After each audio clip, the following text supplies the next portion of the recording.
At the T-minus 3-minute mark, tape recorders on board the spacecraft were turned on. These recorders record both voice and data. We have ignition sequence start. The engine is now building up to 7.7 million pounds of thrust. We have a launch commit and we have a liftoff. Moving back. The Saturn V lifting off with power. All right, you are listening to Rocket Shop Radio Hour here at Big Heavy World. I'm your host, Abby PK, and with me today is my wonderful co-host. I'm Keegan Lafferty. And here in the studio, we have Fern Maddie. How are you doing, Fern Maddie? I'm doing great. Thanks so much for having me. Yeah, so we had last seen you, at least I had, at the Venetian Soda Lounge back like a couple months ago. So how have you been since then? Good, yeah. I've been playing a few gigs, nothing too serious, but working on producing some demos for some new recordings. So, yeah. Very exciting. Well, we usually like to kick things off with a song, so what have you got to begin? Yeah, this is an unreleased song, one of those demos in progress, and it's called Red Sun.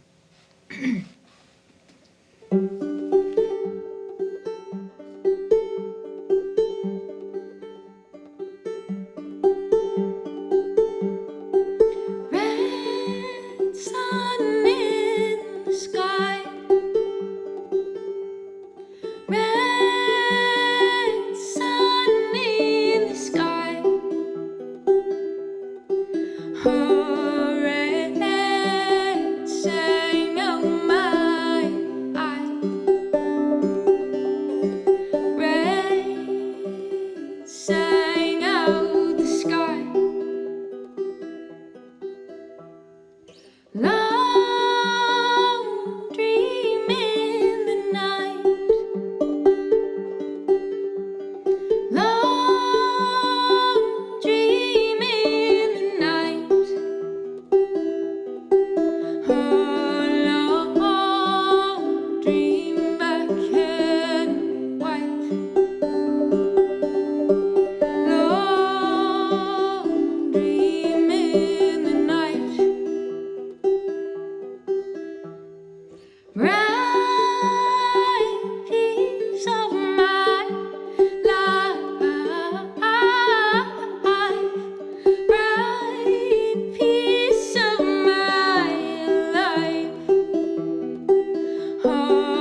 Red Sun by Fern, Maddie. Thanks so much. That was Thank you. beautiful. Thanks. Any questions over here from Keegan? I'll pass the mic. Yeah, so I'm wondering kind of about your musical history, when you started playing music and songwriting and singing, and kind of where that development, how that took place. Yeah, so I was raised in a very creative family. My dad was a composer, a pianist, a songwriter. He and my mom actually wrote musicals together that I like performed in when I was a child. So like singing and piano and guitar, all these things started when I was pretty young. But I didn't really discover traditional music, which I was, for those who can't see, I was just playing the banjo. Yeah, I didn't really kind of fall in love with trad as a musical culture until I was a teenager. And I actually started with the fiddle and kind of like tried to learn Irish fiddle, which was very challenging. I love Irish fiddle music. I'm not a fiddler. I haven't really kind of developed that skill as well as I could have, but I picked up the banjo and found sort of like Appalachian old time traditional folk. And yeah, then that kind of circled back around. So I, played guitar when I was a kid. Then I sort of rediscovered my love of music with the banjo, and then that's when I sort of found my songwriter voice, and then brought that back to the guitar. So now I play the banjo, the guitar. I play a few other instruments, but yeah, that's when I started writing songs. Was coming from that traditional balladry sort of genre, and riffing off of that, and then finding my own voice in response to it. Have you had like specific folk artists that kind of inspired you once you were kind of getting into that genre? Because it's really interesting that you didn't really start out in folk. Yeah, I mean, definitely like from, kind of the folk revival of the 50s and 60s. There's like Shirley Collins and Dave Van Ronk. Those are two who've been really influential for me. And then also just kind of like folk artists that are working today in the field. I'm really inspired by a lot of artists who make music out of England and Ireland. So yeah, there's a lot of influences, yeah. Awesome. And you had toured around. I remember having a conversation with you like the last time that I saw you play, and you toured all around Europe, if I'm not mistaken. Just the UK. The UK. Yeah, it would be great I was to go close. to Europe. No, yeah. So I was in England, Scotland, and Northern Ireland, which is still part of the UK. And yeah, that was kind of a dream come true, because that's sort of a lot of the kind of source material that really inspires me is the sort of English, Irish, Scottish folk ballad tradition. And my music found an audience there, and I got some good press there, so I was able to go on tour there. So that was a really full circle moment for me, yeah. Totally. And in terms of where you're kind of headed now, I know you were saying that you've been gigging around.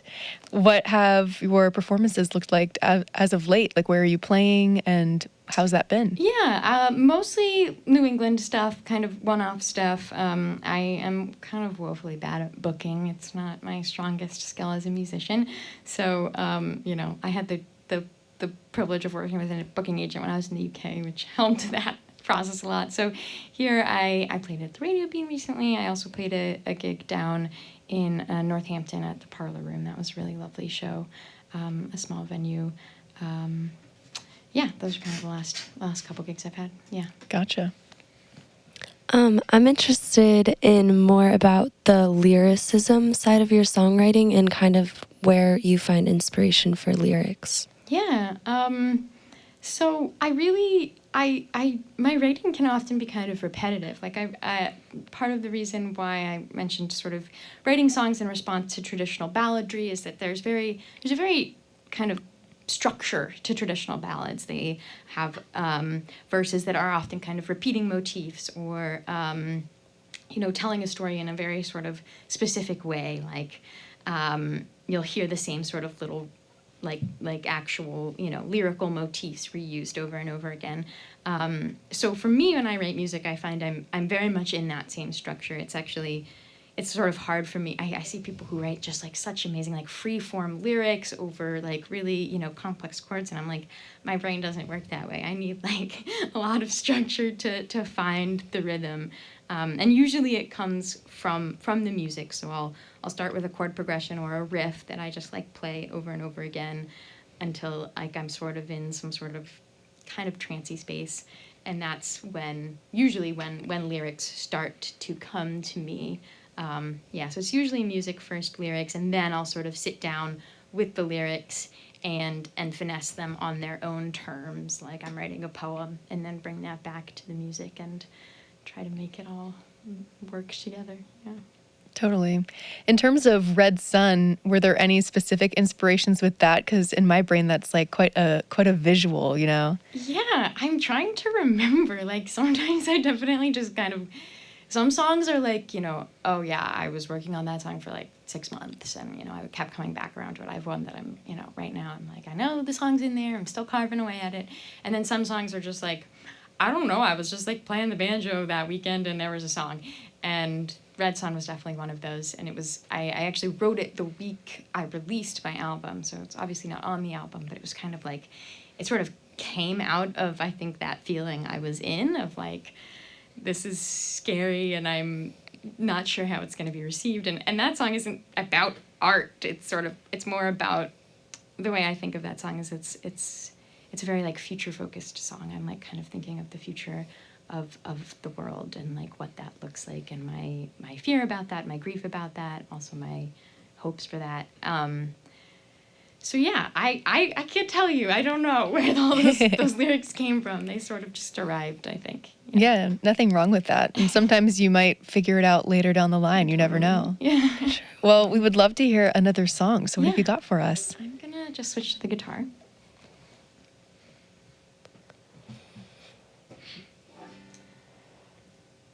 This is a song that I did release on Ghost Story, the most recent album, and it's called Catherine Wheel.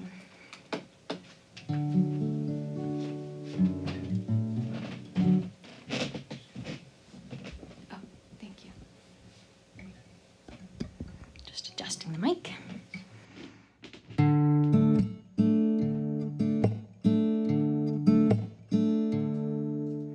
Hey, little darling, if you were mine, I wouldn't have any more reason to fight. I wouldn't have any more reason to steal. Wouldn't end up on that Catherine wheel. Wouldn't end up on that Catherine wheel. Hey, little darling, if I were yours, whole damn world will come through those doors. The whole damn world will come to our bed. Take no rest till they had our heads. Take no rest till they had our heads. Hey, little darling, if you were mine, I think it would make the whole world fine. I think it would set the whole world straight. Wouldn't end up on that ship at gate. Wouldn't end up on that ship at gate. Hey, little darling, if I were yours, be all the same reason to go the same course. Be all the same reason to sail the same way. Love won't get you another day. Love won't get you another day. Hey, little darling, if you were mine, I think I'd done just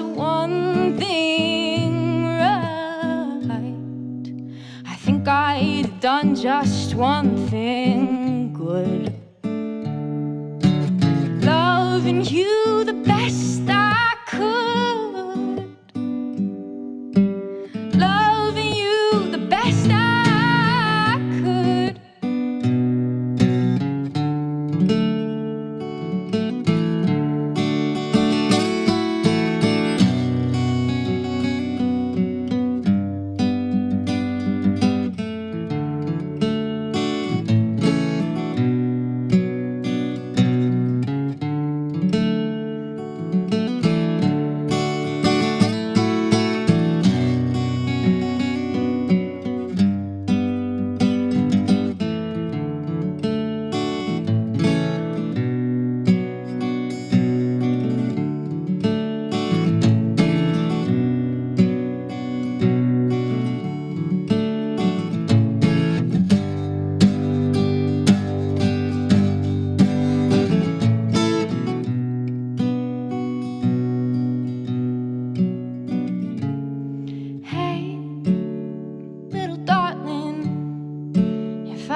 Fern, Maddie on the beautiful acoustic guitar there. Handing it off to Keegan. Any more questions? So I noticed you were playing that song with a pick that I believe is usually used for a banjo, right? Or is that? It's like a thumb It's pick. like a thumb pick? I think it Yeah. can be used. It's like, attached to my thumb. Got yeah, it. definitely people do use Yeah. finger and thumb picks on the banjo to play 3-finger banjo. The way Got like it. I try to explain it to people, I'm like, it's the banjo style that goes dun dun dun dun dun dun dun dun, Yeah. which is not actually a style of banjo. I play more Okay. claw hammer banjo, which I'll play a song that's kind of all claw hammer banjo later, and you'll hear that. Okay. That's a slightly different style. So, but I have adopted the thumb pick for some of my guitar playing because it's Yeah. a little extra. I haven't seen that before, so Yeah. I think that's really cool, and I guess it just made me think about how kind of playing multiple instruments, how they cross over with each other and how they influence your techniques and kind of your creativity, if you notice Definitely. Like I was explaining, the claw hammer banjo style. So, banjo is an African American instrument. It was kind of the ancestors of the banjo were brought over by enslaved peoples, and then it sort of evolved into the instrument we know today in the South through the legacy of slavery. So it has quite a complex history in that way. And claw hammer, which is kind of striking the strings with your nails. And then using your thumb as kind of a little rhythmic bouncing motion. That is very much a traditional Black style of playing the banjo. So I do use that style, and with gratitude and naming where it comes from. And I have also transferred that style. This isn't something I invented. Lots of people do this. I use that style on the guitar as well, but it does require retuning the guitar because. For that sort of rhythmic strumming pattern to work, you have to have the instrument in an open or close to an open tuning, which the traditional guitar tuning isn't that open tuning. So I'll play a song next that has it's a claw hammer guitar song. I have to retune the guitar, and you'll see that style that I've used on the guitar. So I definitely like kind of jumping back and forth. Sometimes when I'm writing songs, if I'm like stuck, I'll be like, okay, let's arrange this song on the banjo or the bouzouki or whatever else I have lying around, and see if that, sparks any new connections. So definitely the multi-instrumentalism is something I kind of identify with in my music. Yeah, super impressive. So in terms of the current project that you're working on and the new songs that you've found that you've been writing, do you feel like you're gravitating toward one instrument? Is it a mix of kind of all, like you're saying? It's a mix of both. It's interesting because my first record was an EP, and that was very much kind of banjo-led. And then my record, Ghost Story, was a full-length album, and that was very kind of guitar-led. And now this new album, it's like half and half of like which songs are really sort of, the bass track is the banjo or the guitar, and then I always add other stuff on top of that. But yeah, I like playing. I like doing that in a set. Like something I really foster as a musician is variety in my live set. Like I want my songs to sound different. I want each one to sort of be a new experience. And that's definitely something I've had to kind of practice because, when I first started gigging in that way, you switch to the banjo and then you're super clumsy on the banjo because you haven't been playing that for the set. So yeah, I've been trying to foster that for sure. Yeah. What are your like aspirations for this new project, and like what is the kind of overlying or underlying concept behind it too? Sure, yeah. It's a kind of the highest kind of concept project I've done for sure. The last two have kind of been like, oh yeah, this is a collection of songs that is about something, whereas this I'm like, no, like this has a thesis statement. I know what all the songs are saying. So it is also, I do also perform traditional songs, so I'm not performing those tonight because the ask was for originals, but most of my repertoire is a combination of traditional ballads that have been kind of reinterpreted by me and then original songs. So trying to find a kind of a collection that says something I want to say, which is, it is about sort of like the future and my feelings about the future, and like the feelings that arise when you realize that like we're living in an uncontrollable world and things are out of our control, and how do we kind of cope with that feeling. And so each of the songs is kind of about a different way of sort of coping with that. So there's some songs where the singer is like totally like kind of self-deluding, or like, avoiding the question by going into sort of different emotional states. And then there's some songs that are just kind of about rage or about loneliness or about joy. So I've tried to kind of create a different emotional landscape for each song that's creating this picture. Very cool. That's really cool. So when you say kind of your thoughts about the world, do you mean are the songs more lyrically focused on kind of your internal experiences, or kind of like general things that are happening? Definitely internal. I don't see myself as being a very good like topical songwriter. Like it's very huge part of the folk tradition, which is great to like, talk about the unions or talk about this specific thing where, you're talk about a specific court case or whatever. I love that type of songwriting, but yeah, I definitely kind of try to work a little bit more in a metaphorical realm where you can sort of project what you are feeling onto it, whatever that is. It's not necessarily about a specific... I would say, with the caveat that on Ghost Story, there are definitely a few songs that are, like the one I just sang, which kind of has a historical setting that I've set it in, and, has characters that I've written it about.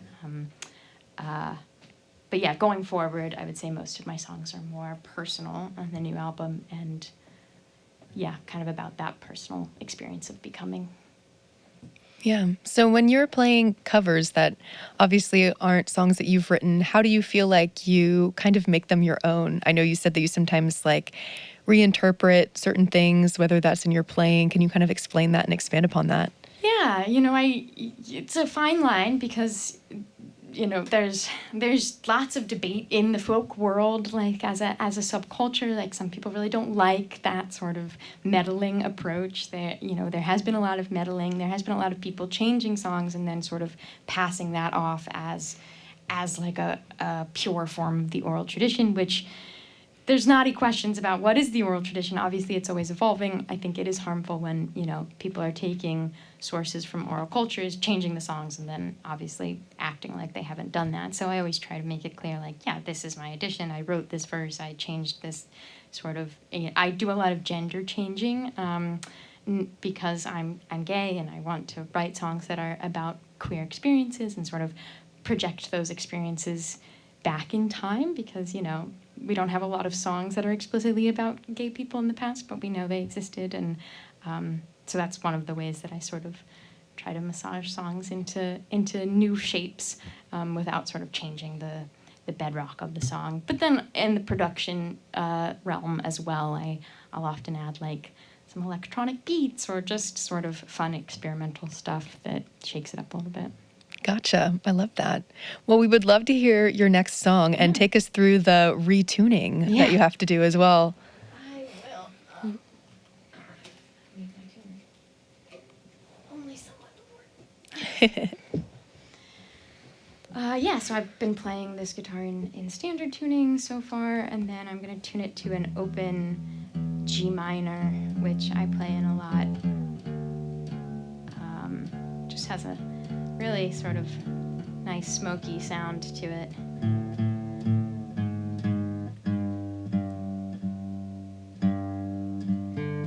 And I usually, when I'm on stage, try to tell some sort of winsome anecdote while I'm tuning to keep the attention of the audience.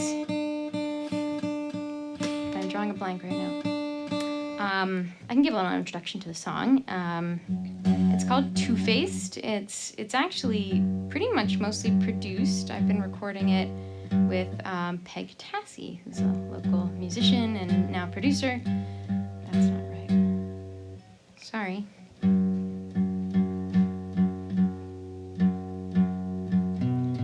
So, excited to release it one day when we have the rest of the songs also recorded. Funny how albums work that way.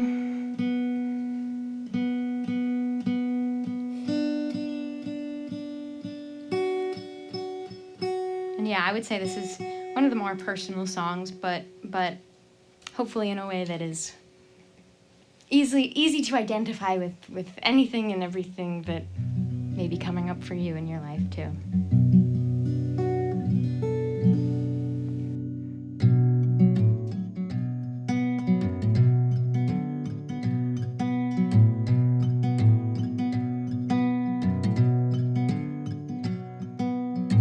Setting tables in the dark, striking sticks to make a spark, cutting cakes made out of stone. I was trying to play the part, funny hunger in the heart, thinking I could wear those bones. But I didn't know the story, I couldn't find my way back home.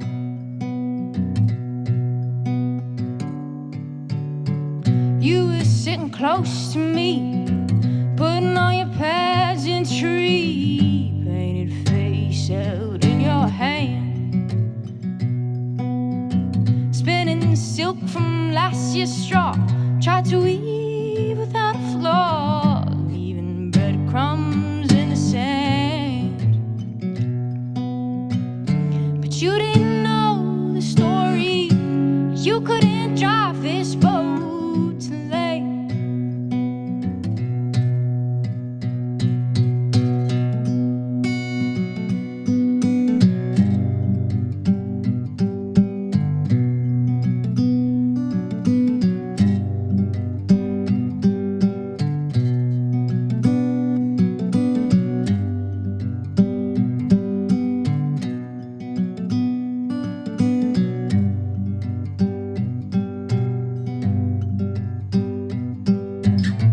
Take a bow for the last time, honey. Take a bow for me. Take a bow for the last time, honey. Take a bow for me. Maybe I'll let you down for the last time. Maybe I'll let you be. Oh, maybe I'll let you down for the last time. Maybe I'll let you be.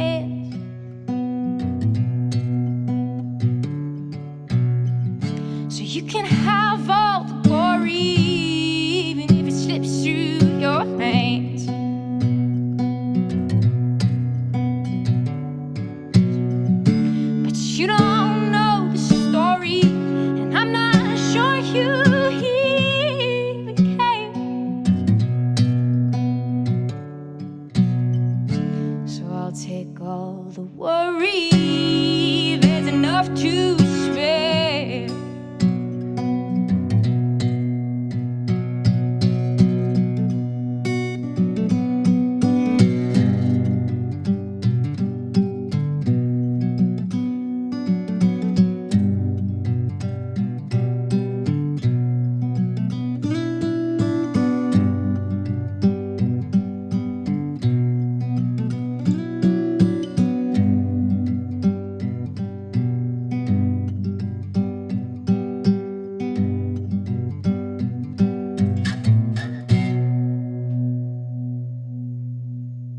Fern, Maddie, remind me of the name of that one again. Two-faced. Two-faced. Awesome. Thank you.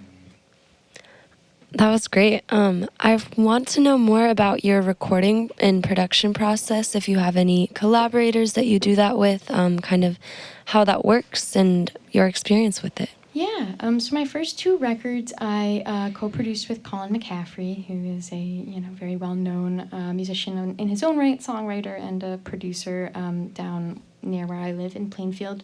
I live in Montpelier.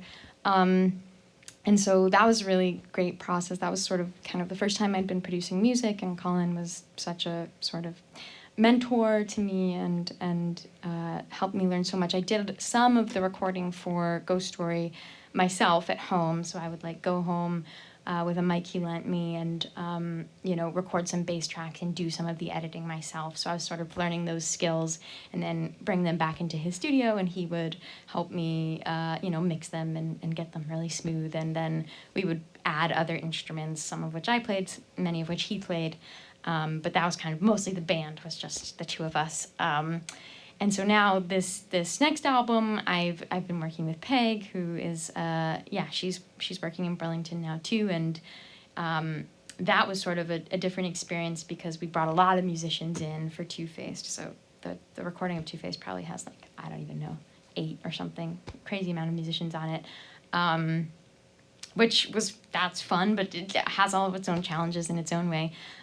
So going forward, I think I'm going to do a little bit of a mix where I sort of have, my tracks that I do at home and sort of finesse. I definitely I found that recording on my own, recording itself is often part of the songwriting process for me. Like I find new arrangements when it's on the computer and I can edit it and I can see like, oh, I wouldn't have even written that little line, but now it's here on the recording. So sometimes I like to front load some of that work myself. So I sort of have the shape of the song in its digital form, before I'm spending time in the studio, which is costly. So it's sort of a mix of many different processes in development always.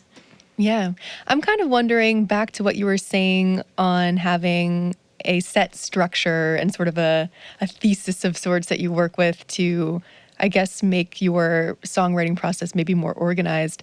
So I'm wondering, do you find that you write songs specifically to kind of fit that structure or a theme that you already have in mind? Or do you find that you just write songs and then through another type of vetting process, you can figure out which songs go on what project?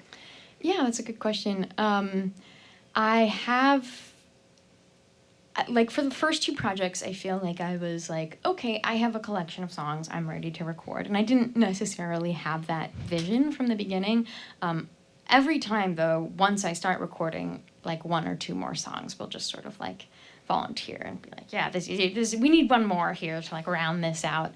And then I sort of, get a vision. So like in retrospect, I can say North Branch River, my first record, is very much about sort of like talking about being in relationship with the natural world and sort of like different landscapes that have inspired me. And then Ghost Story, my second project, is like very much about ghosts, about speaking, like being in relationship with the dead, like my own personal dead, the kind of like historical and cultural dead, like those sorts of inherited stories, which is what folk music is, right there. We're getting those from dead people.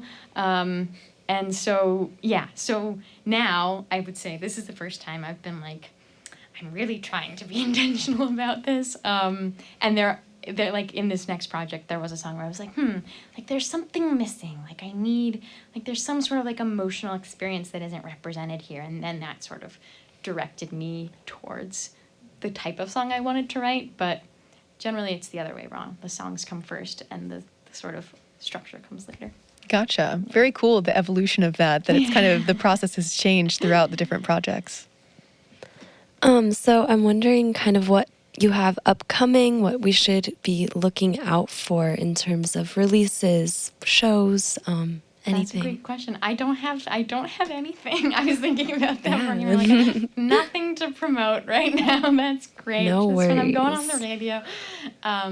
Yeah, I don't have any shows upcoming right now. I'm kind of trying to focus the winter on recording. So, but that's also not something that's imminently being released. Probably maybe this time next year we'll be releasing an album. But Nice. maybe sooner. I don't know. We'll have to see. But Yeah. yeah, you can follow me on Instagram and those sorts of places to see what's new on my radar. No rush with these things, Yeah. Well, we are coming sort of to the end of the show, and you've kind of already begun to do it, but if you do have any other platforms that would be helpful to share with listeners about how to support you and how to promote your music. Yeah, I'm Fern Maddie. That's Fern like the plant, Maddie, and that's sort of like my name everywhere. So I have a YouTube channel where I post some live performance videos, some videos, like Two Face. There's a video of that up there. So if you want to hear that song again, even though it's not out in the world yet. And I'm also on Bandcamp, which is a great way to support artists, either by buying the digital tracks or the merch. Even if you use Spotify, which I also do. So you can find me on all those places. Everyone give Fern Maddie a follow on all those platforms. And what is the fourth song that you have for us tonight? Yeah, I'm just gonna grab the banjo. So this is a bit of a throwback to my first record, North Branch River, which I mentioned before, and this is the title track. It's North Branch River, which is a river. Sort of, I live in Montpelier now, which is the Winooski River, but the North Branch goes into the Winooski River from the north, and it's where I was living. I was living right on a tributary of the North Branch River when I wrote this song, and it's sort of kind of taken on a bit of a new meaning now because local Vermonters will know that we had catastrophic flooding this summer, and Montpelier was flooded by the North Branch River and the Winooski River, where I live. We're still recovering from. So, yeah, this song is about that river.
sweet darling.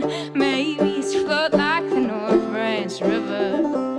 Maybe it's float down to the sea.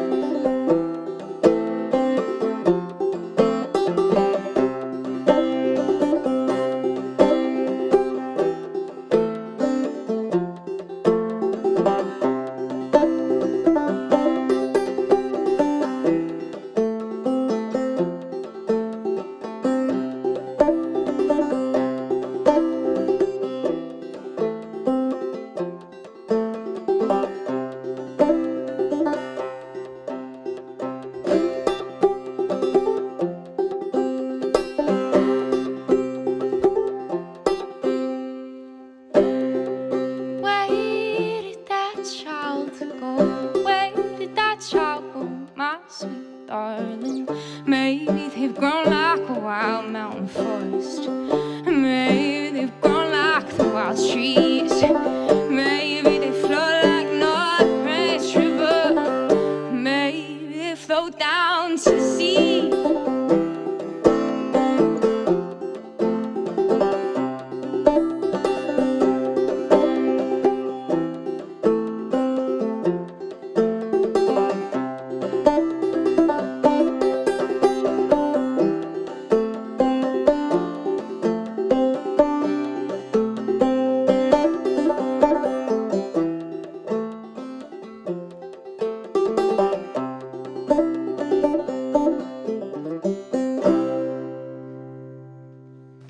Fern, Maddie, everyone. Thank you so much for coming on the show tonight. It was a pleasure having you. Thank you so much for having me. And lovely production you've got here. yes, please let us know whenever, your next projects are out and come back on and play for us again. I love that. But as for now, this has been Rocket Shop Radio Hour. I'm one of your hosts, Abby BK. And I'm Keegan Lafferty. And we will be back in January with some new guests on Rocket Shop, so stay tuned. And we wish you all a very happy new year. Have a great night, and thanks so much. Woo! Yes, Keegan.